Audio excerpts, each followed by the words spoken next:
Well, good afternoon, everyone, and welcome to the annual, this year virtual event presented by Business in Vancouver, celebrating BC's fastest growing companies. I'm Kirk Lapointe, publisher and editor-in-chief.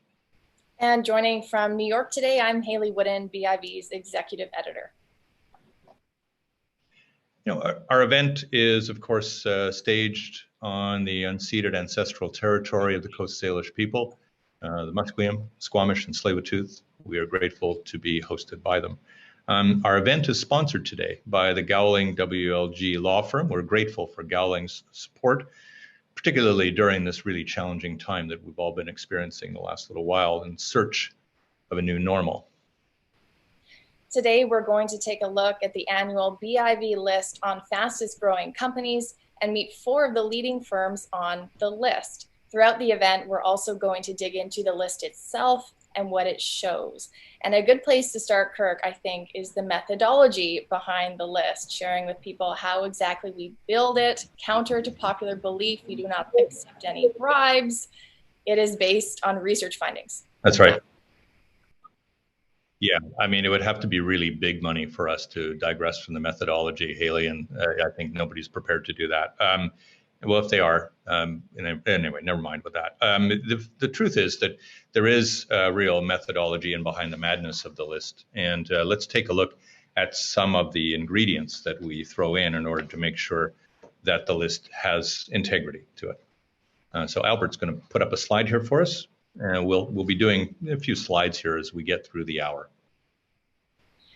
I think one of the most interesting things about the list is we're not just looking at revenue from a particular year, which might mean that we see a lot of turnover and change year to year as we produce this, but instead we look at 5-year revenue growth. So by definition, that means we're looking at companies that have actually reported 5 years of revenue growth.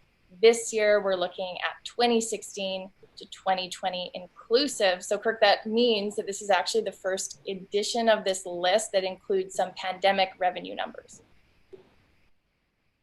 Yeah, and obviously, if companies had horrible times during the pandemic, we would likely not see them as part of this list. It would have taken the edge and depressed that revenue growth over the course of that 5-year period. So I think we are going to see with the list of the 100 that we published this week in Business in Vancouver for our subscribers and the companies that we're going to talk to today, that they've had relatively strong periods during what has been, I guess, for business, its most challenging time in memory. Yeah, that's right. And we'll get into some analysis of the sectors represented later on. But for example, you're not going to see, nor would you expect to see, a lot of tourism companies on the list because of the terrible and very difficult year they had in 2020. But we actually do see a lot of diversity on the list. Now, the way in which we get our data is also noteworthy. We ask companies to supply us with their revenue figures. And it's remarkable that we actually get so many companies that are often privately held willing to open up their books and share with us the growth they've seen. So in that way, it's actually a bit of a unique look into growth that's taking place across both the public and private sectors. Yeah, for all the earlier joking about integrity of the list, we are really privileged with the fact that over the course of 3 decades of business in Vancouver, we've been able to work with companies so that they feel that they can be trusted, or we can be trusted to work together in order to have lists that accurately provide revenue figures, growth figures, and that in some respects, this proves to be the definitive list for companies. And now in order to be on the list, though, the companies have to be based here in British Columbia. An awful lot of companies operate here that have their head offices somewhere in Canada, elsewhere, even abroad. And so we focus in specifically on those that have their bases here. Yes, we do. And we can get into a little bit later on, a bit of a teaser, where these companies are based in BC, but all of them are from British Columbia. I think now would be a great time to actually speak to one of the companies on the list and hear from them about what the past year and frankly past 5 years have been like. Our first guest today is Ted Reed, president of Paladin Technologies, which finished 13th on this year's list. Paladin Technologies provides leading technology integration solutions, including design build projects for security systems, audiovisual, network cabling, data centers, and network services across North America. They're also not new to our list. They've been on it before. Welcome, Ted. Really glad you could join us today. It's great to be here. Thank you. Now, you're leading sort of a group within a group of companies, and I'm sure many people are familiar with Paladin's security guarding operations. Why don't you tell us about the work that's done specifically at Paladin Technologies? Sure. Well, I mean, our company started out as trying to be a full-service security provider where we looked at bringing in alarm systems, access control, camera systems for our security clients. We started about 30 years ago in this line of work. Over the last I'd say the last 5 to 10 years, we've really sort of morphed our strategy to focus on getting into more of the building systems components that are there so that we can be a more full player in all the IMIT space and buildings. So we have stretched out of our core security into things like AV and helping companies move into the cloud with data center work and the networking we do. And that was just a necessary sort of evolution of our strategy to make sure that we could do more and more things with our technical field resources. And I know our list is just out today and you haven't even seen it, but what it shows is that Paladin Technologies has seen 366% growth over the last 5 years. So going from 8 digits in revenue to 9 digits in revenue. What would you say has contributed to that growth? Well, I think there's been a few things. One is that we had to make sure we had real strong values in our company. And I really feel that our teams collaborate really well. They know it's a safe place for us to collaborate where teamwork is really embraced. We keep each other accountable to our commitments internally. And therefore that allows us to give very, very strong, solid solutions because we do work as a team and no one person can be all things to every single client. So the ability for us to collaborate and have those values in place really helps us achieve some amazing things. We've also look to move from what was a regional strategy back in 2016, where we were predominantly just in BC and Alberta, to now became a full national player in Canada in 2017. And then we moved into the US market in 2019. And that expansion of geography allowed us to roll out and get more sort of at-bats, if you will, for opportunities in bigger markets. Like the California market's been growing very quickly for us, as is the Texas market. Massive markets where we have a lot of intellectual capability within our organization to collaborate and then expand geographically from that strong base we have in Canada. So in addition to some of the geographic growth opportunities that you mentioned, what are some of the trends you're seeing? What are companies looking for? And are they maybe thinking about security and integrated systems differently because of the pandemic? I think what we've seen is that there's really been, like our company is really focused on the complexity side. So we try to focus on the really hard stuff to do where it creates a bit of a moat around our business. We do see a lot of headwinds in the entry level, what we call entry level sort of market, where there's less configuration required for security systems. We're seeing, high tech firms like Google, like Apple, trying to get into security, and that creates terrific headwinds in the entry level side of security, which has made it hard for the traditional players to continue to grow. So what we've tried to do as an organization is get more into more complicated, complex solutions. And it's really hard to get that capability in-house to look after those type of clients and projects. So I'd say, yeah, the entry-level side is getting very, very tough just because of the evolution of technology and what can happen with Ring and all these other new market entrants on the entry-level side. I have to think if any company found itself sitting across the table with some competition from Apple or Google, that might be, a bit of a scary situation. Do you think these companies are going to try and move beyond the entry level, or does Paladin have enough of a moat where you feel pretty secure in what you offer to clients? I definitely feel that there'll be players that will eventually start getting into the more complex side, but we have a bit of time to evolve and make sure that we build our business as strong as possible. We're seeing companies like Rogers and Bell and TELUS also move into our space in Canada. So it's a matter of getting a real sort of clear line of sight of where you think they're going to be going, and making sure that you're in the right spot to kind of, not to go head to head with these billion-dollar companies that have huge marketing budgets.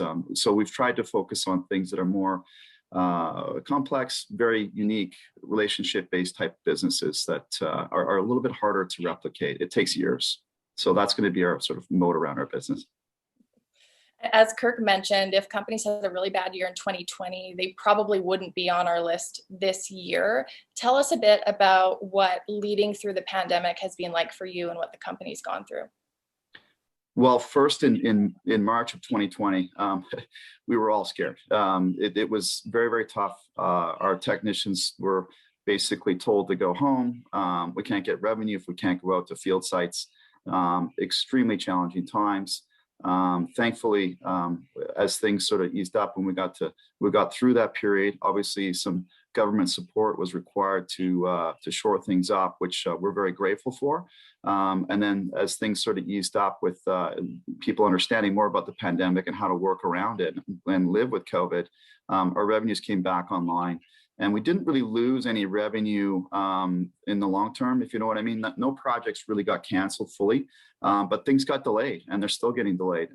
This is still pretty tough sledding. We have a lot of projects that get held up that we wish we could get onto site. The trade chain is all sort of backed up right now with a lot of products and components that we need to finish up our jobs are just not available in time or on a timely basis. So it's still very challenging times, but we're learning to cope and live with COVID.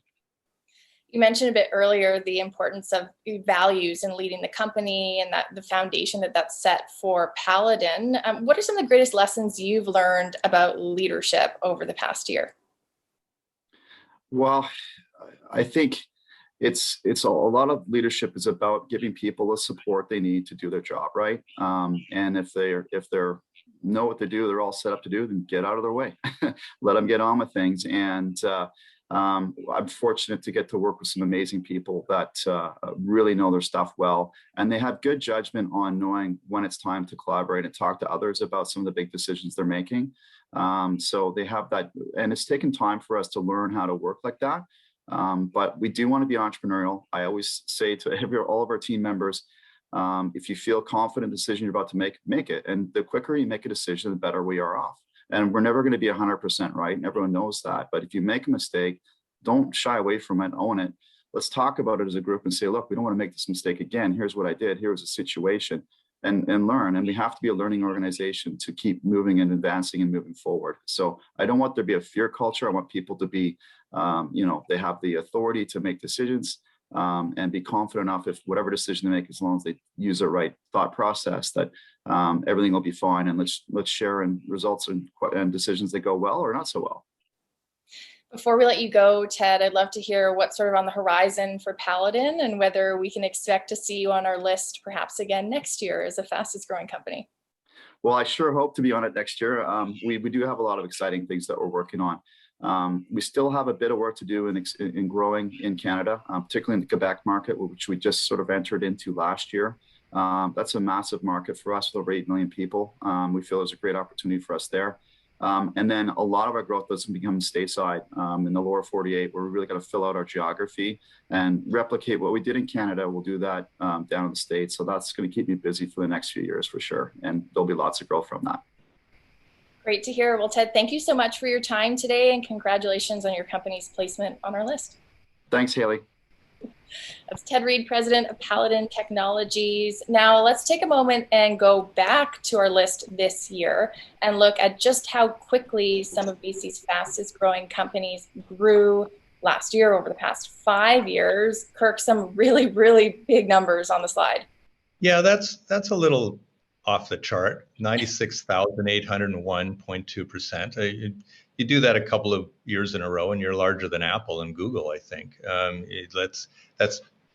when they call exponential growth, that's what they mean by exponential growth. Like, that's quite considerable. Yeah, that's not a sustainable level of growth by any means. Interestingly, this fastest growing company has grown more than any other company in the province since 2013, according to our list data.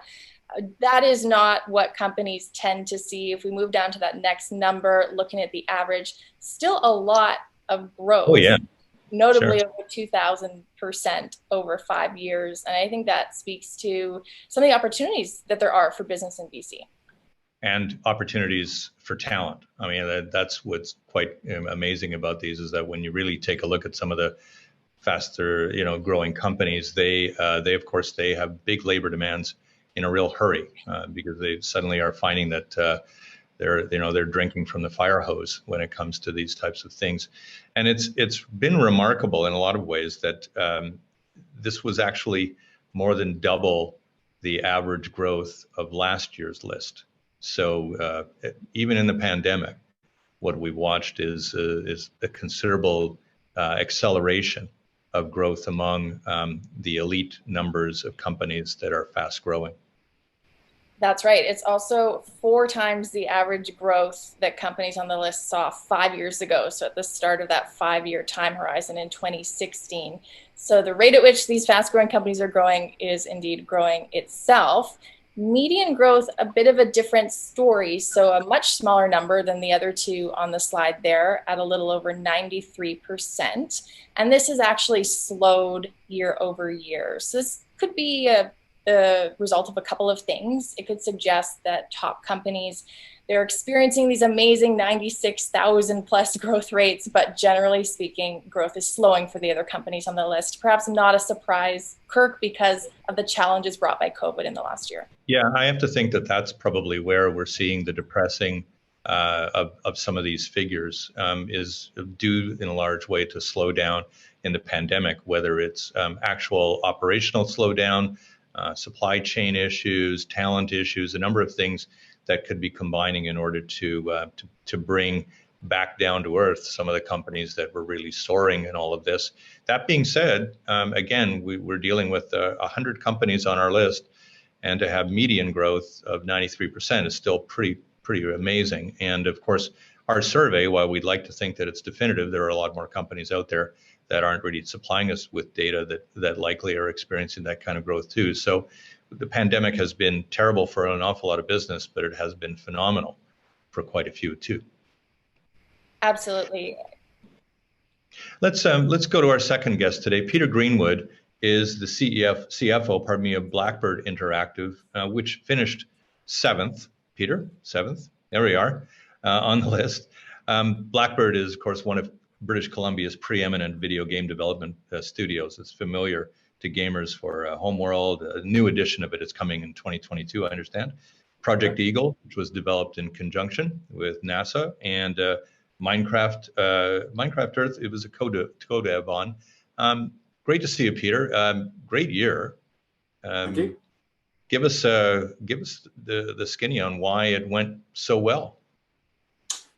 There's a number of different reasons, but it fundamentally points to the quality of the people we have at the studio. And it's a virtuous circle, because the quality of the people means the quality of the product increases, the quality of the product gets better visibility with third-party publishers, and we've been able to secure more and more significant contracts, which has been the bedrock for the revenue growth. And the significant contracts means we need more talent, and we have the ability, because we're independent as well, we're not owned by anybody, that we have a little bit of cachet in the Vancouver market, and people want to work for Blackbird. So it's really gone well. I mean, I joined Blackbird in 2015, so I'm 6 years almost to the day, and we went down to 35 people at one point, and we're just about 300 now. And that growth's been really fantastic, and it's been great to be a part of that growth. The perception of a studio, though, would be that you can do quite a bit of work independently, but you also have that benefit of a lot of group discussion, a lot of collaboration, a lot of creativity that comes out of that. So did the pandemic disrupt the way in which the office was organized? Yeah, just as Ted described, we were petrified back in March. And literally the studio disappeared to all points of the compass in BC within the space of about 4 working days. Everybody then trying to work out how they were going to just do their jobs and work collaboratively together with mediums such as this that we're on today. And we think that from a production point of view, people were generally able to cope relatively quickly But from a creative point of view, it has been difficult, because normally the way in which all our teams have artistically and creatively worked has usually been sitting in some sort of meeting room, some kind of a whiteboard, somebody scrawling something on that whiteboard and everybody throwing darts at it and saying how great it is or how terrible it is, or it will be better this way, that, or the other. And so we think that has been a significant challenge in order to remain a strong creative powerhouse. And it is all credit to the individuals who are in the Blackbird team that they've been able to do that in a way that has not been, stellar, is not the greatest way of doing it, but they've been able to cope through, a combination of software that have been able to recreate whiteboards, but generally just a collaborative nature from those people who work at Blackbird and lead the teams. Yeah, what does it say, do you think, about the adaptive qualities that your team has in order to be able to do this?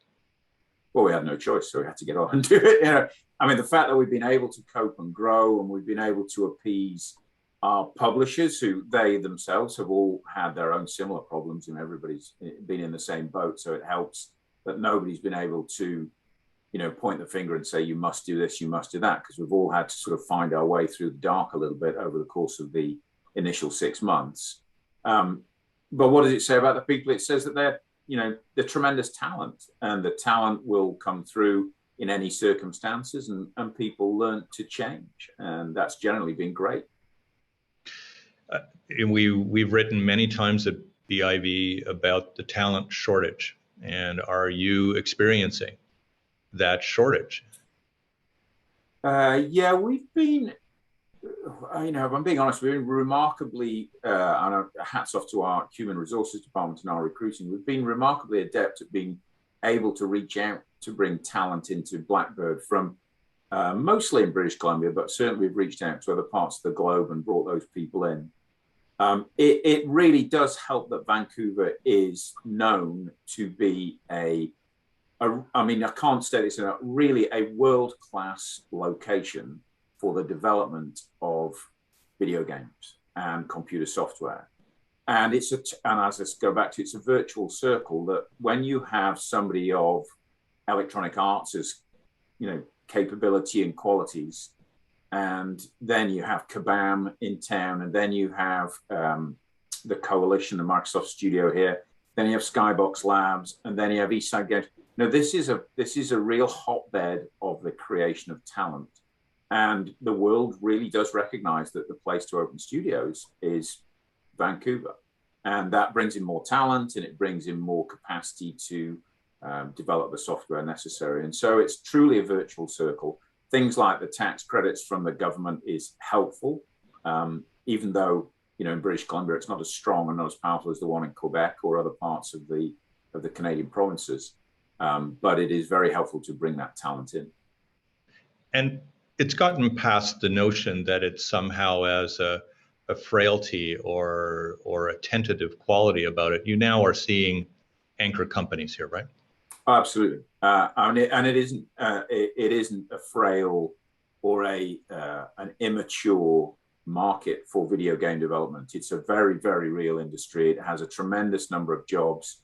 The growth, as you've seen, of Blackbird is kind of reflective of other studios that I hear, and also a reflective of the mergers and acquisitions that have happened in the market, where over the course of the last 12 months, there's been a number of independent video game studios that have been purchased from overseas acquirers, and that's a reflection of the quality of the teams and the people and the products that have been produced in British Columbia. How important is it as a strategy for growth to ensure that IP stays here, that's developed here? Yeah, that is certainly part of Blackbird's very strong strategic goal, is that our growth has been fueled by working for other people. So we've had publishers approach Blackbird and say, will you make the next game for us using this IP? So Blackbird doesn't own that IP. Blackbird, to all intents and purposes, in those circumstances, are constructing a product for other people to hold the value, being the value being the intellectual property. Our strategic goal is that we recognize that the value of a video game developer is incredibly enhanced by owning the intellectual property. And so that is our ultimate game, is to end up working for ourselves. We've done that this year. We released in June 2020 our very first own-made IP, which is a game called Hard Space Shipbreakers. That has been a year now in early access, and it goes final in probably the early part of next year, and then goes on to console in the middle of next year. And so we think that the ownership of the IP, the ability to make sequels, prequels, T-shirts, films, if you don't own the IP, you don't have any of those rights, and you're beholden to other people to make the products for them. We talked about the creative side of all of this, but there's obviously a consuming side of it too that has helped you in a great deal of ways to experience. I think we worked out to 1364% of. Tell me a little bit about what the company is beginning to understand on even how the pandemic has intersected with consumption and with use of the games. Yeah, well, I mean, Blackbird works in video game development, and that's been very fortunate in a kind of a strange way to describe it that way. But just anecdotally. So a year ago, my kids were out of school, or a year and a bit ago, let's go back to June. They were out of school, they were at home. They couldn't connect with their friends, except through the medium of playing games. And you can see through my own kids, I've got kids 14, 10, 8, that their ability to pick up their device, whatever that is, iPad, and reach out to their friends and say, hey, let's play Fortnite. And they would have fun and be able to join a little mini community of people who were able to play, have fun, reconnect. And you could just see that the strength of video games was very beneficial for those people who would otherwise be set aside and be distant and be very, inward facing. And that fueled a great demand for video games. The quality of video games is high and rising, and people's ability to connect and play in multiplayer worlds has really proven out to be a strength of the video game development. And so on the back of that, all video games have grown high, mobile, consoles, those games on personal computers. And in the way in which the publishers of those games have reacted is clearly saying, okay, the market's grown significantly. Let's put more investment into our products, and let's grow and put more products into the marketplace. So it's a realization that video games aren't going anywhere, but be a strong presence in the market for many years to come. Obviously, some games capitalized on the remote work experience, but most expect now that we're going to be some kind of hybrid experience. You'll be there, you'll have a hybrid experience at Blackbird, but people who are consuming your games will have that experience too. Does that maybe serve as a bit of a cue to start thinking about how you program, how you create for that hybrid experience? Well, who knows, Kirk, how it's going to work out. I mean, just in the same way that Paladin described, we set off a year ago, we're kind of blundering through where we are. We're still blundering a little bit, about what is the studio going to be, and therefore what are the consumers going to be. I mean, I think from our own team, we think, if we had 100 people in our team, we think probably 10 to 15 of them would say, I love working from home. I never want to go back to the office. I never want to get in my car again. I'm working from home. We think another 10 to 15 is on the other end of the bookend going like, Jesus Christ, get me out of my apartment. I'm sick of this. I want to meet people. I want to get back to the way in which we collaboratively get together. And so in between that 30%, there's 70 of us going like, well, I'd like a hybrid world. I'd like a couple of days in and 3 days out. So how you deal with that and how you manage the workforce through that and keeping everybody happy with the way in which they go about their business so that they can bring their whole selves to work is going to be difficult. We don't have the answer at Blackbird, but we're trying to find the right way within the teams to make sure a hybrid existence is the best way for everybody. Try to ask all the C-suite people who have had to manage throughout this period what they've learned about themselves in all of this as a leader. What have you learned about yourself, Peter? Oh, so that's too big a question for me, Kurt. I mean, I think generally the philosophy at Blackbird is that we have tried very hard to be open, and we've tried very hard to be transparent. So where we've struggled, we've told the staff we're struggling. Where people have wanted to know, like, how are the finances doing? We have a relatively open book policy for people if they want to. I'm the CFO, if they want to know how we're doing on cash flow. I'll present that periodically. I think being insular and trying to hide the truth away from staff is just a woeful place to go for any organization. And I think having an ability to, however you want to call it, flat management structure, but everybody can ask it. Anybody can ask a stupid question of the leadership team at Blackbird. It's up to the leadership team at Blackbird to come up with some sensible answers. Nice. Well, that's a good way of putting it. Peter, thanks so much for your time. Congratulations again. Thank you very much, Kurt. Going to see you next year? Who knows? I hope so. Okay. Peter Greenwood is the CFO of Blackbird Interactive. We're going to take a look at more of our findings here in a moment, but first, this message from our sponsor. Hi, my name is Max Burnett. I'm a partner at Gowling WLG.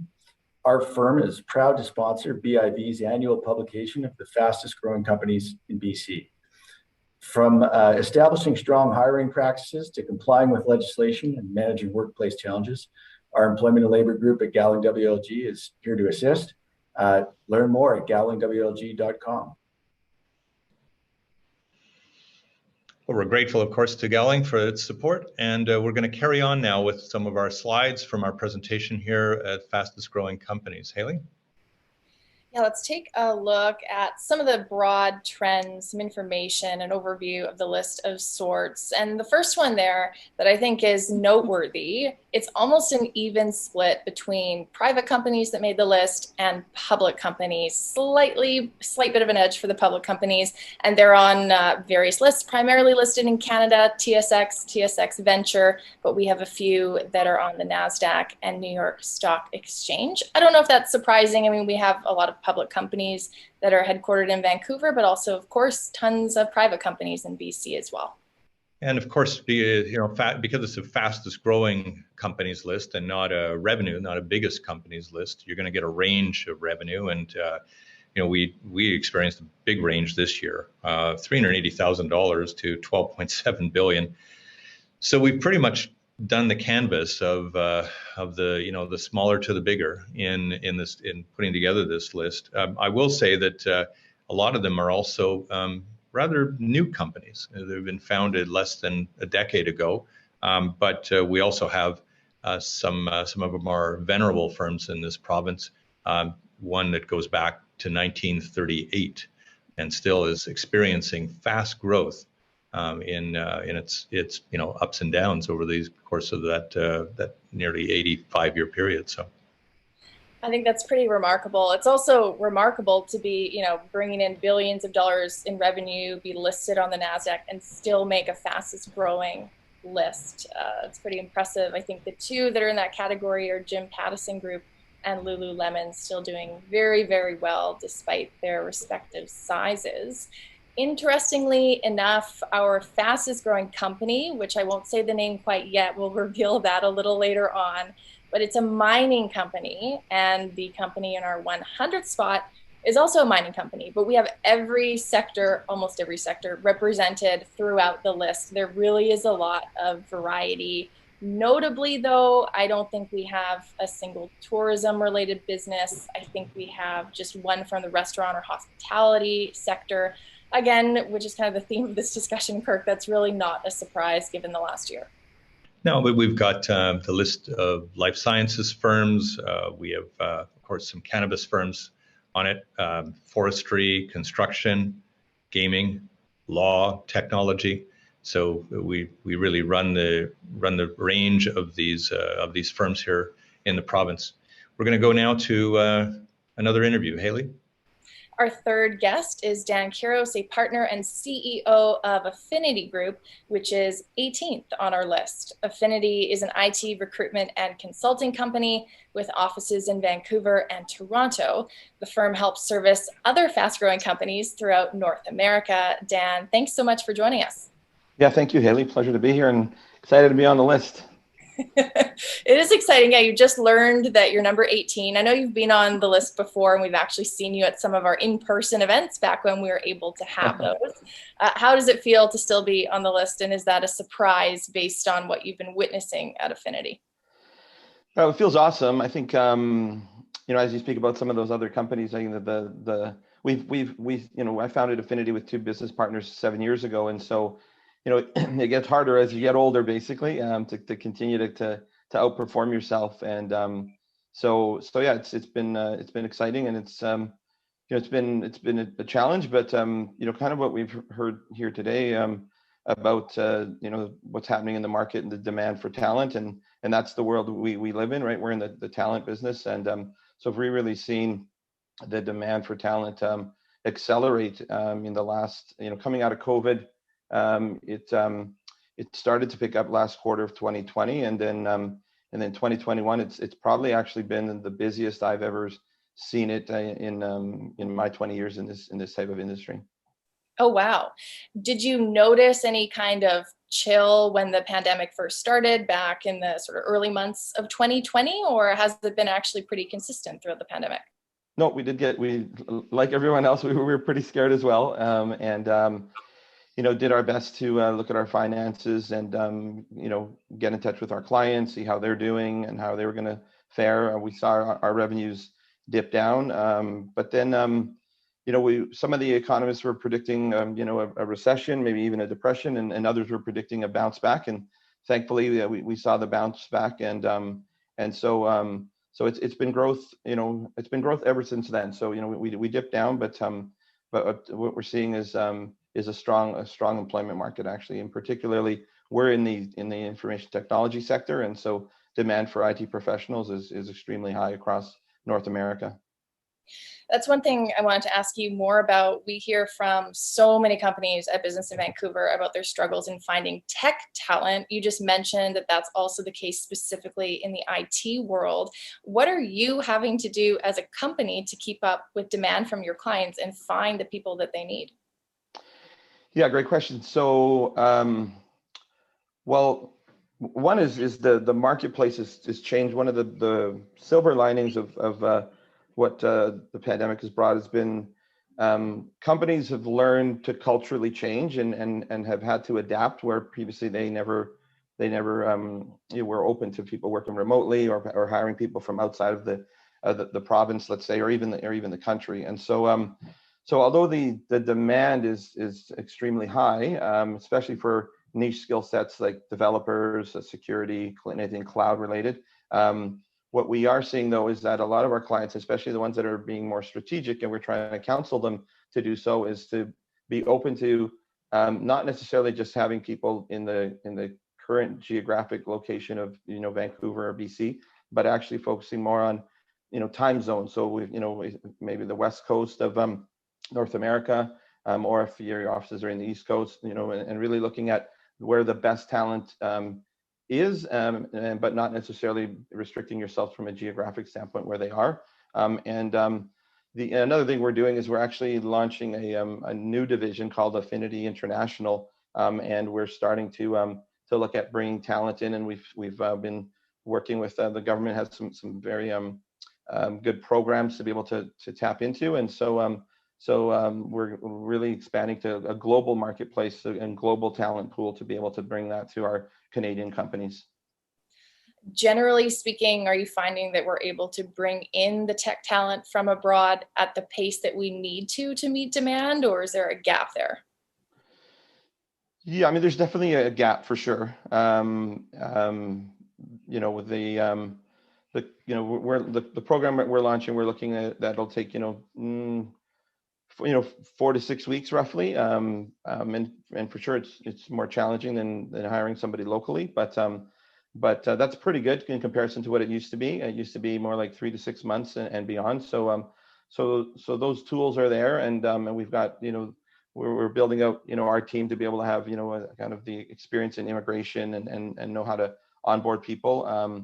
But yeah, it's the supply demand scenario is definitely a challenge. So there's definitely a gap, and so that's where what we've been doing internally is hiring a great team of recruitment professionals who are skilled in recruiting, and we're constantly pipelining and managing the workforce across the country and beyond, so that we know who's moving where, right? We talked about the work from home or hybrid model that Peter had mentioned, and a lot of organizations are going through those same struggles and trying to make a decision. And so we're seeing talent also moving based on what their preference is, depending on what the corporate policies are of those companies. So so there's a lot of management of talent to be able to know where people are going. That's actually one thing I wanted to ask you about when you're consulting companies, saying, you know, one way you can meet your needs is to maybe have your IT team or some of those members of those teams abroad. If you were to have that conversation a few years ago versus now, are you finding companies are maybe more receptive to this idea of a semi-remote, in-person or hybrid workplace? Yeah, it's actually been quite shocking. I've been surprised that some, organizations that have, been in the city for decades and have been very traditional in nature. Some of them have spent, millions of dollars in renovating real estate in downtown Vancouver, and they've all,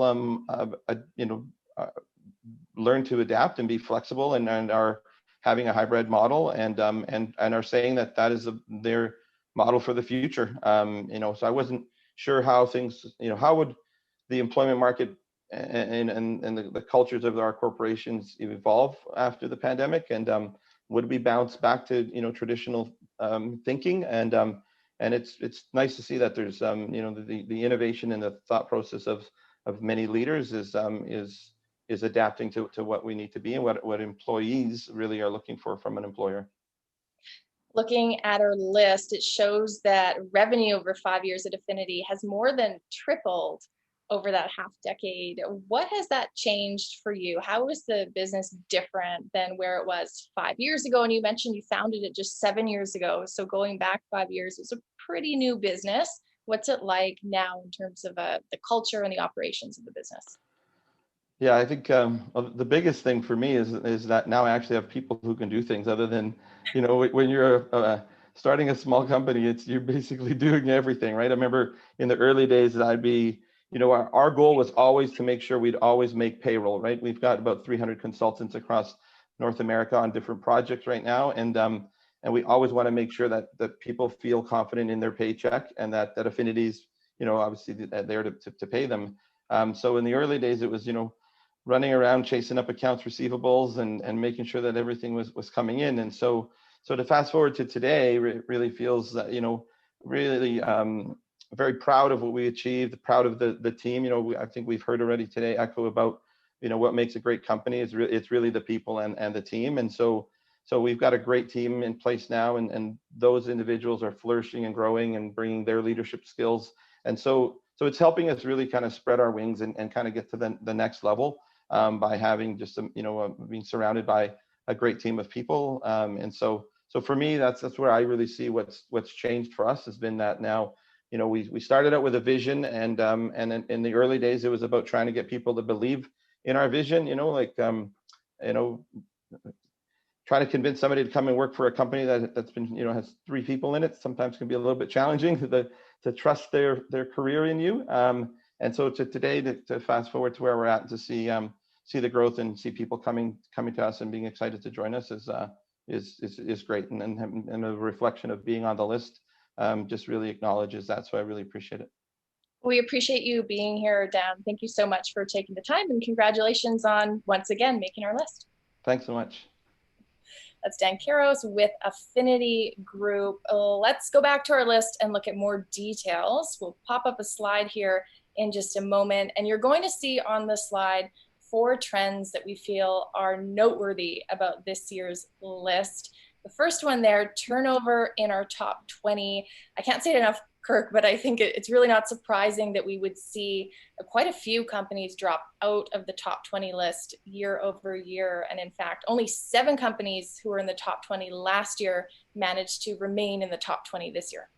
Yeah, I mean, you can take a look at it as the companies dropped out, or a lot of companies surged in a hurry by virtue of their last year and a half or so of work. And in this case here, I think what we're finding is that even more than half in that top 20 weren't even in the top 100 a year ago, which again suggests that they've been really rocketing along in the last 2 or 3 years. That's right. In that vein, actually, if we expand what we're looking at to the full list, the top 100, almost half, 46 companies were not on the list last year, and they made it this year, which again, I think speaks quite a bit to the companies who were on the list last year, the year that they had in 2020, and the fact that there are certain sectors in this province that have come out perhaps stronger than ever, depending on the sector, based on the year they had. Now we hope that this isn't because we're called Business in Vancouver, that only Vancouver firms felt that they needed to give us their data, but because we have an awful lot on our list that are not based in this city.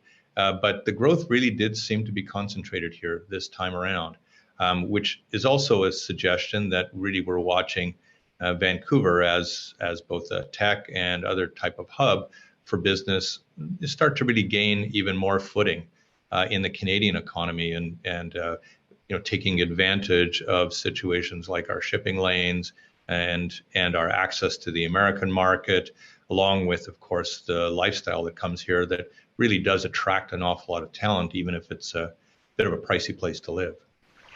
It is. There's always that affordability piece. But even though we're very Vancouver-centric in this year's list, we do have some companies from all over: Squamish, Rossland, BC, Victoria, a couple companies represented there. But truly, for the most part, if they're not in Vancouver, they are based in the greater Vancouver area. Now, where the list may lack diversity in terms of geographic location, I think it more than makes up for it when it comes to the diversity in terms of sectors that are represented on the list. And if we look at the top 20, I would say technology really stands out to me. Again, no surprise, we are all so reliant on technology. The pandemic has made that even more clear. A lot of companies within that clean tech, biotech, life sciences, other technology companies doing really well, it seems. Yeah, and yet it's also a reflection of some of the stability of the resource sector in our province, along with some of the cyclical changes that they undergo when they have boom and bust cycles in a few cases with commodities, for instance. So a very good diversity on the list that really, again, covers some bases for the British Columbian economy and doesn't necessarily put all the chips on one part of the table. I want to go now to our fourth interview, and want to welcome to our program today Alex Wan of Periphery Digital. It's a Vancouver Chinese digital marketing agency, which finished 5th this year on the list with growth of 1,904%. Alex, good to see you. Thank you for having me. Congratulations. Yeah, it was, first time just hearing the number in terms of where we are ranked, right? And I think that we are lucky in that we are a relatively young company, so we still have a lot of growth ahead of us. Yeah, you have a lot of growth ahead of you, but you would have had, I imagine, if the other three we've talked to today were a little petrified of the initial impact of the pandemic, you had a lot of pivoting to do. Definitely, everything from working remotely, but I would have to say that a lot of the growth through COVID stemmed from the fact that we were kind of in the right industry, in the right sector at the right time. Tell me about that. How did you feel that you were in the right space? Well, we have always been a digital first company. So we do a lot of media marketing campaigns on digital based media platforms like Facebook and Instagram and everything else. And obviously when COVID first started, come March and April, it was very unknown and we were all very worried about our clients' projects. And come June, everything sort of to go in the direction of, everything needed to be online and everything needed to be digital. So that was one part in terms of being at the right place. In regards to the industries that we work with, we do work very heavily with the real estate industry. So a lot of pre-sale marketing, a lot of pre-sale projects on the Lower Mainland. And that definitely also contributed to a lot of our growth. So we have both the digital side as well as the real estate side, and together that sort of, right timing. And yet, you be honest with me, everyone thought that the real estate sector was going to hit the skids considerably at the beginning of the pandemic. So it must have surprised you and kept you very enthusiastic about the business to see such an immediate rebound about 2 or 3 months in to the pandemic. Yeah, it was definitely very surprising. But looking back now, knowing how everything is working, it definitely made a lot of sense, just given how the economy is going and where everyone's sort of spending their money right now. It's just again, right place at the right time. Yeah, some of the marketing that you would do would likely have been there 2-3 years ago, that kind of thing. But did messages change for a lot of the firms that you were dealing with in terms of how they wanted to communicate about their goods and services in this last year? Not so much. I would say the priority had been more so turning around all their products into as digital as possible, going back into the industry that work with very heavily. Obviously, with real estate, a lot of people want to be at the presentation centers and actually touch and feel and look at the properties they want to purchase. But with COVID, we really had to turn things around really quickly and make sure that the websites were proper and make sure that everything was digital first, if you will, mobile friendly, everything to that vein.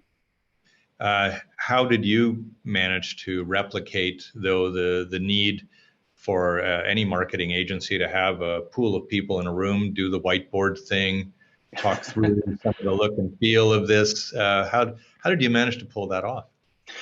I mean, we were lucky in that, again, very lucky in that prior to the pandemic, we had been practicing working from home once a week. It had been something that we were working on for the past year. And so we had some practice there as to how to roll that out. But obviously with every company, it came as a huge shock. And with the growth that we had while working remotely, we had to turn around a lot of things internally, from operations to communications to how we actually handle our clients' projects. Yeah. Tell me a little bit, though, about what that meant in a different process for you in terms of getting something off that storyboard into something that the consumer would see. A lot of Zoom calls, a lot of Google calls, both internally and externally with, obviously with their clients, but internally as well. And for us, it was more so just the impact that it had sort of on our culture, just trying to make sure that our culture remained the same in both, how our team interacted with one another, but how we actually produced the work.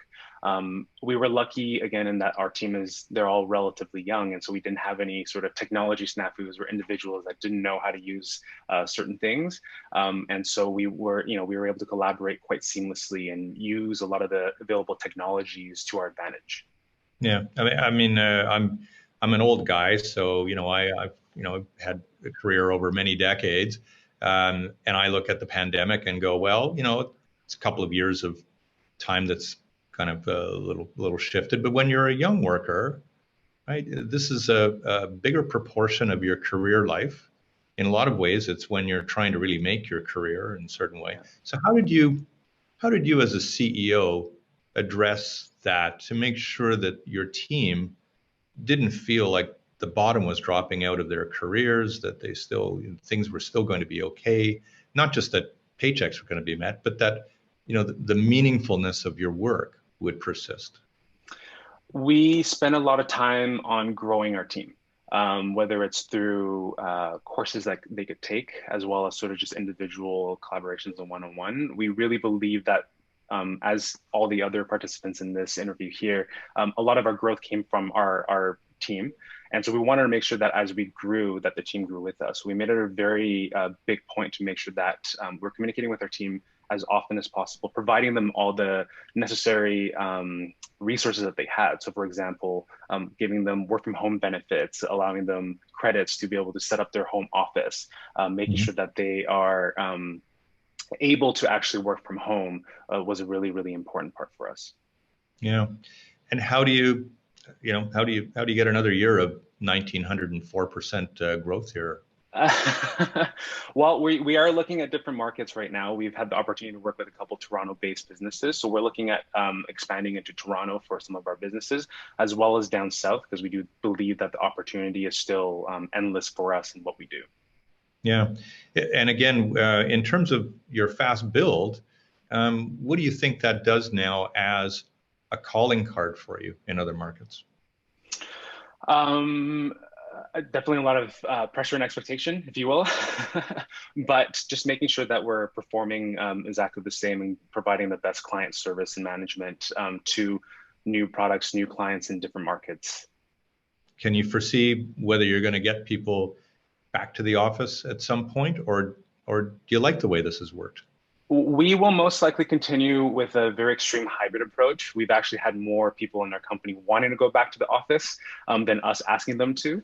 But we do see that, you know, productivity has actually increased while people have been working from home. They don't have to worry about commuting and all these things. But for us, it's really maintaining the culture. And so making sure that we are in the office maybe, you know, once or twice every month would be important for us to just maintain the culture of the company. Has it surprised you to see the ideas still flow while people are somewhat, you know, segregated from the pool of people that you would have around the table?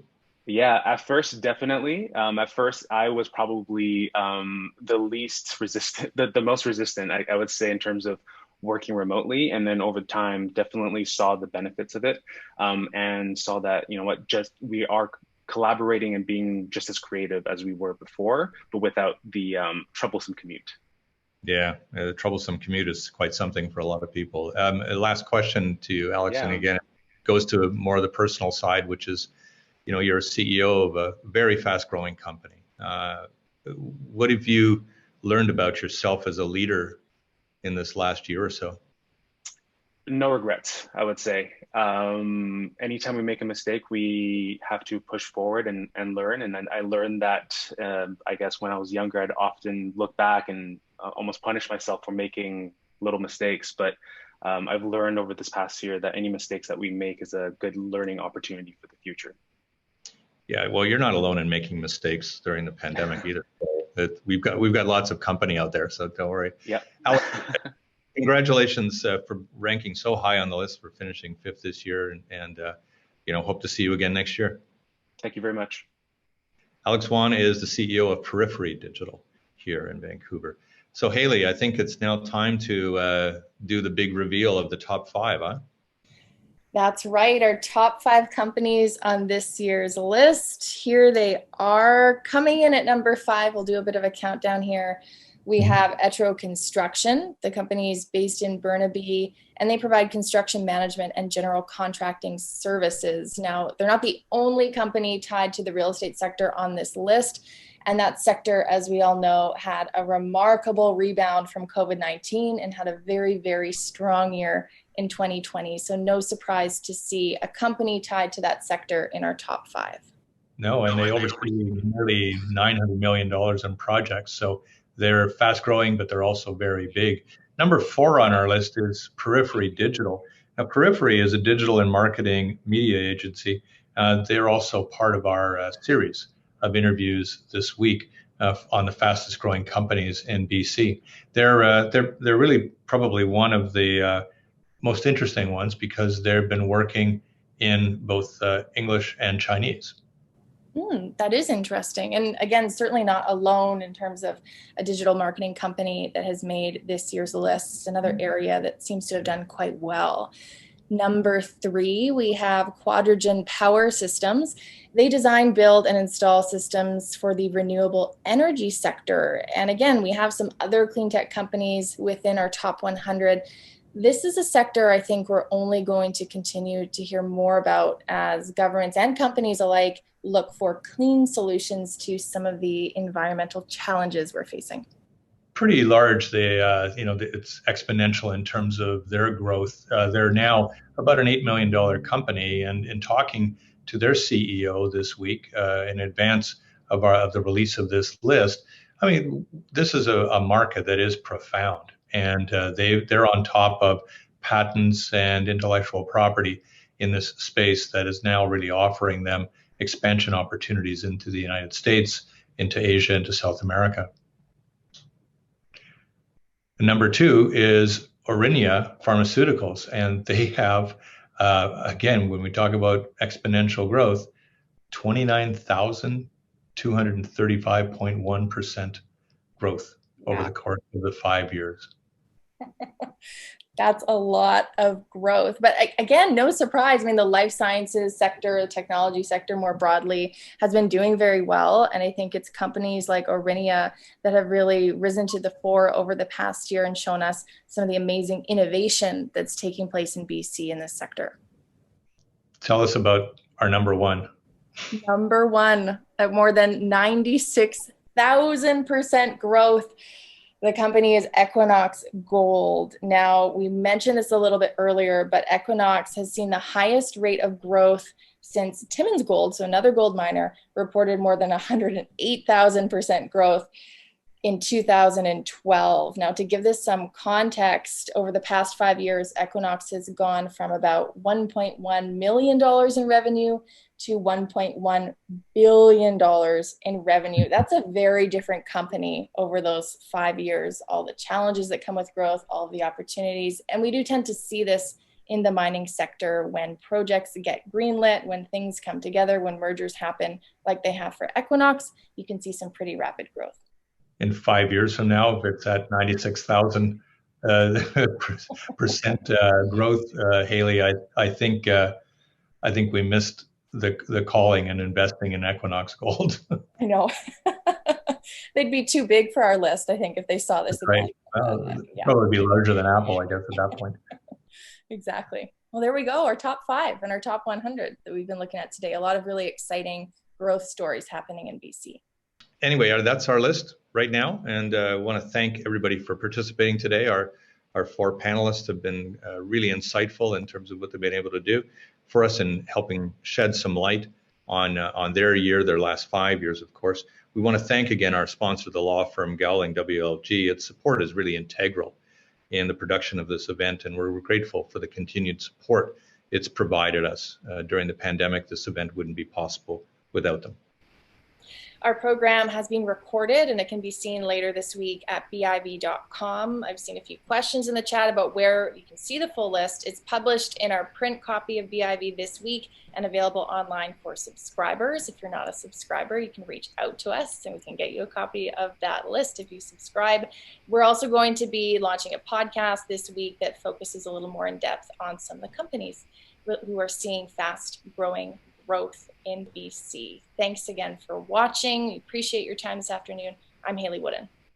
And I'm Kirk LaPointe, publisher and editor-in-chief at Business in Vancouver. Thanks so much for watching.